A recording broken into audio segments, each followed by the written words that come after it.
Welcome to part 2 of a series I like to call Annoying the Shit Out of a Driver. I am now going to administer what is known as a wet willy. Do you know what a wet willy is? I don't want to know what a wet willy is. When you Does it involve a popcorn? What's the popcorn one where you put a hole in the bottom and Pornography? when you're That's what it's called. that's you're on a register. To do that. Oh my god, these cars just passed us going like 300 miles per hour. I'm old now, so everything seems a lot faster than it is. Name your favorite cow. Go. Cow. Yeah. Frisian. I can't believe you had an answer to that. What is a Frisian cow? It's the traditional black and white English cows. Oh, interesting. In fact, there might be some. There's one. There's there. It's there. There's loads. Favorite cows right on your doorstep. That was not scripted. I can't believe you had an answer and an example at the ready. Okay, name your favorite bacteria. Go. Jeff. Ooh, he's on a first name basis with most of his bacteria. What's your favorite I'd have to cow? say my favorite cow. It may be the same. I don't think it is, but it's a Holstein, but very similar. Oh. Black and white dairy cow, the ones that you milk.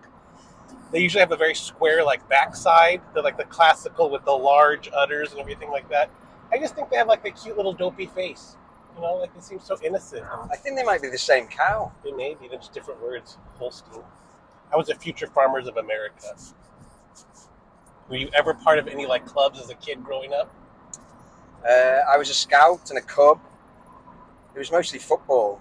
If you're England and you live in the northwest, then it's mostly football clubs that you go But to. I know you played rugby too. Oh, rugby, yeah. When I got older and into school. Yeah. Big school. Did you enjoy football club? Yeah, it was good, but it got the parents get very passionate, so it kind of spoilt it all. Yeah, that's true in the United States too. Sometimes parents get kicked out of games because they start screaming and yelling. Yeah, the older you get, so you get into your teens, and it just gets a bit silly. But rugby's nice. Rugby's a lot more civilized. Well, not the game isn't, but the people around it are a bit more civilized. So let's bring it back to improv. Tell me, have you thought about? Well, actually, this is a very serious question I wanted to ask you. Have you thought about teaching improv? I know I asked you like a while back, but have you thought about like a one-day workshop on emotions or labeling things or? No. Have you interested in that? I don't mind taking the odd drop in and messing about doing games, but I'm not confident enough to be a teacher. I don't think. I haven't done it enough. I've only 5-6 years. 5-6 years I've done it for. So. Did you say only 5-6 years? Yeah. And you have the humility to go, I don't know enough to teach somebody else.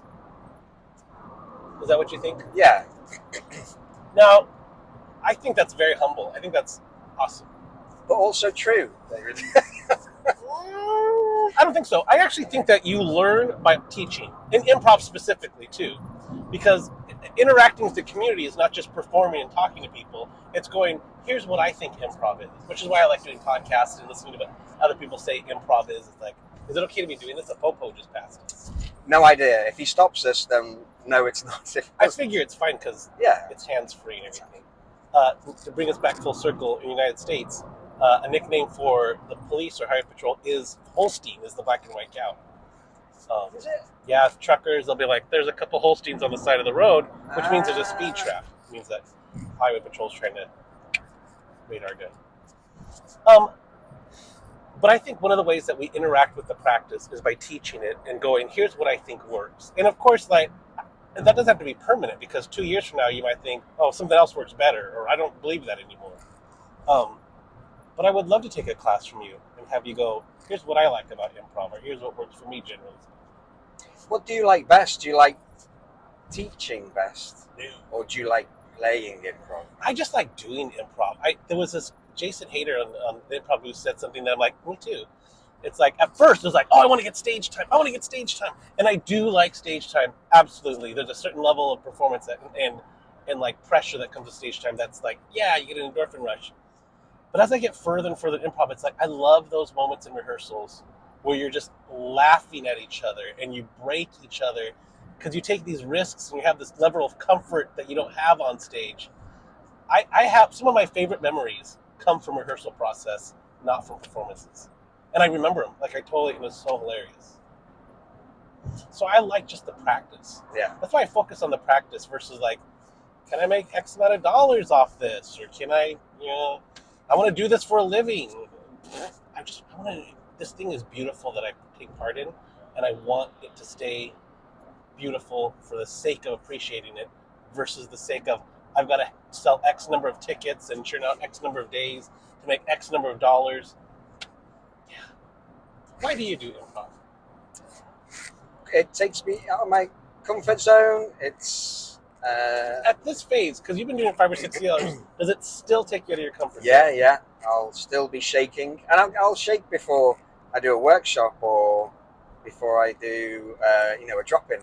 Still makes me nervous, even if it's a not performance. But also, it completely takes you out yourself, and also it battles all your demons, as in controlling people and controlling the world and not giving people space and not listening to people and not letting people finish their sentences and all that kind of stuff. It's all good, wholesome life coaching, really. That's really interesting, because part of my PhD thesis is about the concept of control in improv. And I think that there's, and the reason I bring this up is because I'd love to hear your thoughts on this.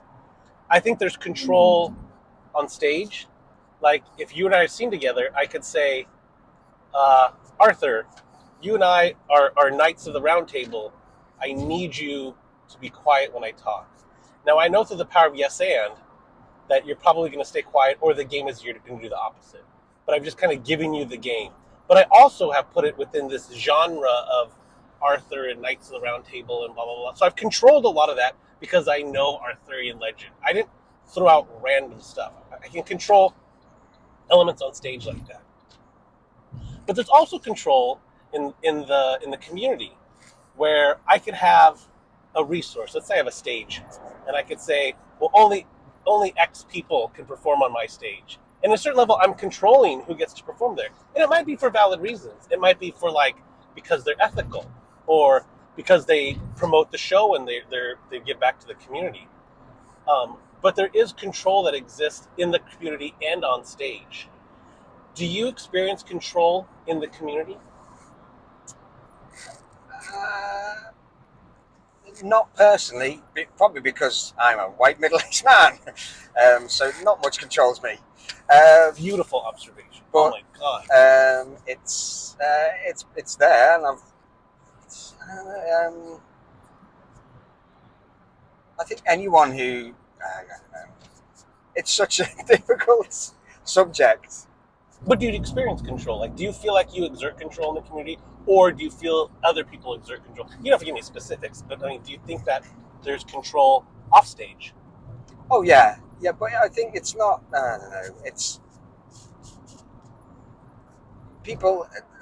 Wherever in life you're going to have places and people and groups that try and control things, and I think your way of not getting involved in that is to be as varied as possible of where you go, and experience different people, experience different places, and find spaces that suit you, and also keep moving and keep trying new spaces. So if you get comfortable in one space with one set of people, try another space with another set of people. Do you think that, so I agree with everything you're saying, do you think that there is do you think, so I'm trying to think of the opposite. When I try to analyze something, I almost try to argue against it, just to see, because it makes me go, no, that's what I believe in.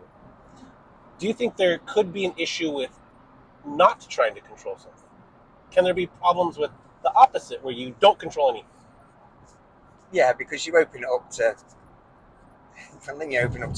racism and transphobia and homophobia, so there's got to be some control.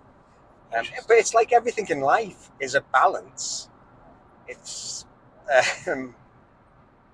nothing is black and white, and the older I get, the more I know that. And You just gotta like the shade of gray that you're in. The shade of gray that you're in, I think putting it that way is too derogatory. I think there's a skill to having balance in life, and there's a skill to having balance in what you believe in, but also being open to other people's opinions and new things to discover. You should treat it like science. So scientists say they don't say this is a fact. They say this is the truth, but we're constantly going to look at this truth and monitor it and see if it changes. And if it changes, then they're open to new science. Awesome. See, that's research, isn't it? I think that's a fantastic way of looking at it. This is a random conversation on the way to rehearsal. This is what we talk about. And I just want to talk about like candy and everything. But, you know, I insist we get more deeper than that. What's your favorite candy, David? Oh yeah, that's my favorite candy. I'm not a huge chocolate person. I do like chocolate, but I'm not like I like it, but I'm not like amazing chocolate. I'd have to say my favorite candy bar is probably a Snickers. I like the taste of it, and I feel like afterwards I do feel like, oh, that's pretty fulfilling, you know, like I feel like I'm full. And it's protein. It's kind of half. It's kind of half healthy. Well, I think it is. It's probably not. What's your favorite candy? I'm getting older, so it's getting into the fruit and nut kind of. I love a nice dairy milk fruit and nut.